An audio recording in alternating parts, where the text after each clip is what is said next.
بسم اللہ الرحمن الرحیم دوستو، آج ایک نئی ویڈیو کے ساتھ حاضر ہوئے ہیں۔ تو اس ویڈیو کا عنوان ہے کفار مکہ کا حضور اکرم صلی اللہ علیہ وسلم کو نعوذ باللہ قتل کرنے کا منصوبہ۔ تو شروع کرتے ہیں۔ حضرت ابو بکر صدیق رضی اللہ عنہ بھی ہجرت کی تیاری کر رہے تھے۔ ہجرت سے پہلے وہ آرزو کیا کرتے تھے کہ نبی اکرم صلی اللہ علیہ وسلم کے ساتھ ہجرت کریں۔ وہ روانگی کی تیاری کر چکے تھے۔ ایک دن حضور نبی کریم صلی اللہ علیہ وسلم نے ان سے فرمایا، ابو بکر جلدی نہ کرو، امید ہے مجھے بھی اجازت ملنے والی ہے۔ چنانچہ حضرت ابو بکر رضی اللہ عنہ رک گئے۔ انہوں نے ہجرت کے لیے 2 اونٹنیاں تیار کر رکھی تھی۔ انہوں نے ان دونوں کو 800 درہم میں خریدا تھا اور انہیں 4 ماہ سے کھلا پلا رہے تھے۔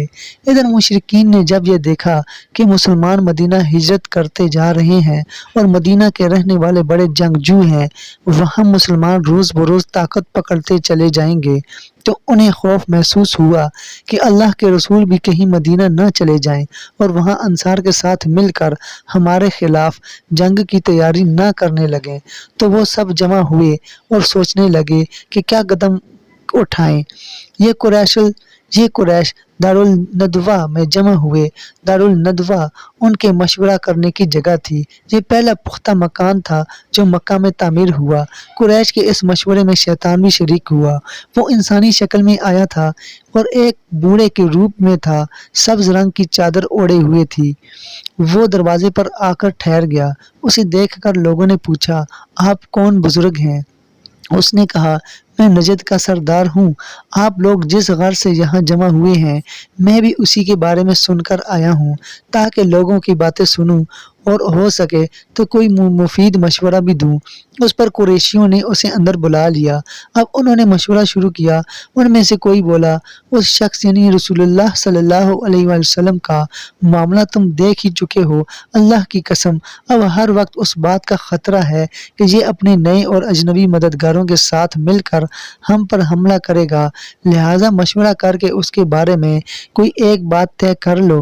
وہاں موجود ایک شخص ابو البختری بن ہشام نے کہا، اسے بیڑیاں پہنا کر ایک کوٹھری میں بند کر دو اور اس کے بعد کچھ عرصہ تک انتظار کرو تاکہ اس کی بھی وہی حالت ہو جائے جو اس جیسے شاعروں کی ہو چکی ہے اور یہ بھی انہی کی طرح موت کا شکار ہو جائے۔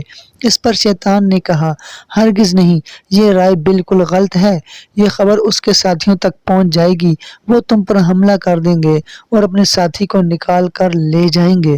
اس وقت تمہیں پچھتانا پڑے گا، لہٰذا کوئی اور ترکیب سوچو۔ اب ان میں بحث شروع ہو گئی۔ اسود بن ربیعہ نے کہا، ہم اسے یہاں سے نکال کر جلا وطن کر دیتے ہیں، پھر یہ ہماری طرف سے کہیں بھی چلا جائے۔ اس پر نجدی یعنی شیطان نے کہا، یہ رائے بھی غلط ہے۔ تم دیکھتے نہیں اس کی باتیں کس قدر خوبصورت ہیں، کتنی میٹھی ہیں۔ وہ اپنا کلام سنا کر لوگوں کے دلوں کو مو لیتا ہے۔ اللہ کی قسم، اگر تم نے اسے جلا وطن کر دیا تمہیں امن نہیں ملے گا۔ یہ کہیں بھی جا کر لوگوں کے دلوں کو مو لے گا، پھر تم پر حملہ آور ہوگا اور تمہاری یہ ساری سرداری چھین لے گا، لہٰذا کوئی اور بات سوچو۔ اس پر ابو جہل نے کہا، میری ایک ہی رائے ہے، اس سے بہتر رائے کوئی نہیں ہو سکتی۔ سب نے کہا، اور وہ کیا ہے؟ ابو جہل نے کہا، آپ لوگ ہر خاندان اور ہر قبیلے کا ایک ایک بہادر اور طاقتور نوجوان لیں، ہر ایک کو ایک ایک تلوار دیں، ان سب کو محمد صلی اللہ علیہ وسلم پر حملہ کرنے کے لیے صبح سویرے بھیج دیں۔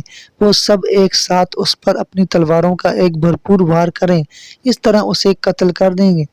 اس سے ہوگا یہ کہ اس کے قتل میں سارے قبیلے شامل ہو جائیں گے، لہٰذا محمد کے خاندان والوں میں اتنی طاقت نہیں ہوگی کہ وہ ان سب سے جنگ کریں، لہٰذا وہ خون بہا یعنی فدیے کی رقم لینے پر آمادہ ہو جائیں گے، وہ ہم انہیں دے دیں گے۔ اس پر شیطان خوش ہو کر بولا، ہاں، یہ ہے اعلیٰ رائے، میرے خیال میں اس سے اچھی رائے کوئی اور نہیں ہو سکتی۔ چنانچہ اس رائے کو سب نے منظور کر لیا۔ اللہ تعالیٰ نے فوراً جبرائیل علیہ السلام کو حضور اکرم صلی اللہ علیہ وسلم کے پاس بھیج دیا۔ انہوں نے عرض کیا، آپ روزانہ جس بستر پر سوتے ہیں آج اس پر نہ سوئیں۔ اس کے بعد انہوں نے مشرکین کی سازش کی خبر دی۔ چنانچہ سورہ انفال کی آیات 30 میں آتا ہے، ترجمہ: اور اس واقعے کا بھی ذکر کیجیے جب کافر لوگ آپ کی نسبت بری بری تدبیریں سوچ رہے تھے کہ آیا آپ کو قید کر لیں یا قتل کر ڈالیں یا جلا وطن کر دیں، اور وہ اپنی تدبیریں کر رہے تھے اور اللہ اپنی تدبیر کر رہا تھا، اور سب سے مضبوط تدبیر والا اللہ ہے۔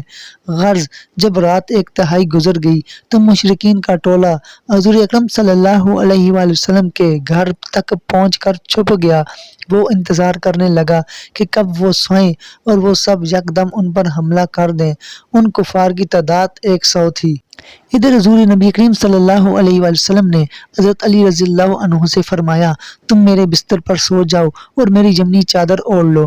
پھر آپ صلی اللہ علیہ وآلہ وسلم نے حضرت علی رضی اللہ عنہ کو تسلی دیتے ہوئے فرمایا، تمہارے ساتھ کوئی ناخوشگوار واقعہ پیش نہیں آئے گا۔ مشرکوں کے جس گروہ نے آپ صلی اللہ علیہ وآلہ وسلم کے گھر کو گھیر رکھا تھا، ان میں حکیم بن ابو العاص، عقبہ بن ابی معیط، نصر بن حارث، اسید بن خلف، زمعہ ابن اسود اور ابو جہل بھی شامل تھے۔ ابو جہل اس وقت دبی آواز میں اپنے ساتھیوں سے کہہ رہا تھا، محمد کہتا ہے اگر تم اس کے دین کو قبول کر لو گے تو تم عرب اور عجم کی بادشاہت مل جائے گی، اور مرنے کے بعد تمہیں دوبارہ زندگی عطا کی جائے گی، اور وہاں تمہارے لیے ایسی جنتیں ہوں گی، ایسے باغات ہوں گے جیسے اردن کے باغات ہیں، لیکن اگر تم میری پیروی نہیں کرو گے تو تم سب تباہ ہو جاؤ گے۔ مرنے کے بعد دوبارہ زندہ کیے جاؤ گے تو تمہارے لیے وہاں جہنم کی آگ تیار ہوگی، اس میں تمہیں جلایا جائے گا۔ نبی اکرم صلی اللہ علیہ وآلہ وسلم نے اس کے یہ الفاظ سن لیے۔ آپ یہ کہتے ہوئے گھر سے نکلے، ہاں میں یقیناً یہ بات کہتا ہوں۔ اس کے بعد آپ صلی اللہ علیہ وآلہ وسلم نے اپنی مٹھی میں کچھ مٹی اٹھائی اور یہ آیت تلاوت فرمائی۔ ترجمہ: یاسین، قسم ہے حکمت والے قرآن کی، بے شک آپ پیغمبروں کے گروہ میں سے ہیں، سیدھے راستے پر ہیں۔ یہ قرآن زبردست اللہ مہربان کی طرف سے نازل کیا گیا ہے تاکہ آپ پہلے تو ایسے لوگوں کو ڈرائیں جن کے باپ دادا نہیں ڈرائے گئے، سو اسی سے یہ بے خبر ہیں۔ ان میں سے اکثر لوگوں پر بات ثابت ہو چکی، سو یہ لوگ ایمان نہیں لائیں گے۔ ہم نے ان کی گردنوں میں توق ڈال دیے ہیں، پھر وہ توڑیوں تک اڑ گئے ہیں جس سے ان کے سر اوپر کو اٹھ گئے ہیں، اور ہم نے ایک آڑ ان کے سامنے کر دی اور ایک آڑ ان کے پیچھے کر دی، جس سے ہم نے انہیں ہر طرف گھیر لیا ہے، سو وہ دیکھ نہیں سکتے۔ یہ سورہ یاسین کی آیت 1 تا 9 کا ترجمہ ہے۔ ان آیات کی برکت سے اللہ تعالیٰ نے کفار وقتی طور پر اندھا کر دیا۔ وہ حضرت صلی اللہ علیہ وآلہ وسلم کو اپنے سامنے سے جاتے ہوئے نہ دیکھ سکے۔ حضور صلی اللہ علیہ وآلہ وسلم نے جو مٹی پھینکی تھی وہ ان سب کے سروں پر گری، کوئی ایک بھی ایسا نہ بچا جس پر مٹی نہ گری ہو۔ جب قریش کو پتہ چلا کہ حضور اکرم صلی اللہ علیہ وسلم ان کے سروں پر خاک ڈال کر جا چکے ہیں تو وہ سب گھر کے اندر داخل ہوئے۔ آپ صلی اللہ علیہ وآلہ وسلم کے بستر پر حضرت علی رضی اللہ عنہ چادر اوڑھے سو رہے تھے۔ یہ دیکھ کر وہ بولے، خدا کی قسم یہ تو اپنی چادر اوڑھے سو رہے ہیں۔ لیکن جب چادر الٹی گئی تو بستر پر حضرت علی رضی اللہ عنہ نظر آئے۔ مشرکین حیرت زدہ رہ گئے۔ انہوں نے حضرت علی سے پوچھا، تمہارے صاحب کہاں ہیں؟ مگر انہوں نے کچھ نہ بتایا۔ وہ حضرت علی کو مارتے ہوئے باہر لے آئے اور مسجد حرام تک لائے۔ کچھ دیر تک انہوں نے انہیں روکے رکھا، دوستو پھر یہاں چھوڑ پر دیا۔ ہماری ویڈیو مکمل ہو جاتی ہے۔ ہم نے جو پڑھا اور آپ دوستوں نے جو سنا، اللہ تعالیٰ اس کو قبول فرمائے۔ اور آپ دوستوں سے یہی کہوں گا کہ آپ اس کو لازمی شیئر کیا کریں ہماری ویڈیو کو، تاکہ آپ کو بھی اس کا ثواب مل سکے، اور جتنے دوست دیکھیں گے ان کو بھی ثواب مل سکے۔ اور جتنے بھی دوست ہمارے ساتھ منسلک ہو رہے ہیں، اگر وہ یوٹیوب پر ہمارے اس ویڈیو کو دیکھ رہے ہیں تو ہمارے چینل کو سبسکرائب کریں، ساتھ ہی بیل آئیکن کو دبائیں اور آل نوٹیفیکیشن پر کلک کریں۔ اگر فیس بک پیج پر دیکھ رہے ہیں تو اس فیس بک پیج کو فالو کریں اور وہاں سے اپنے دوستوں کے ساتھ شیئر کیا کریں، تاکہ آپ کو اس کا مکمل پورا ثواب مل سکے۔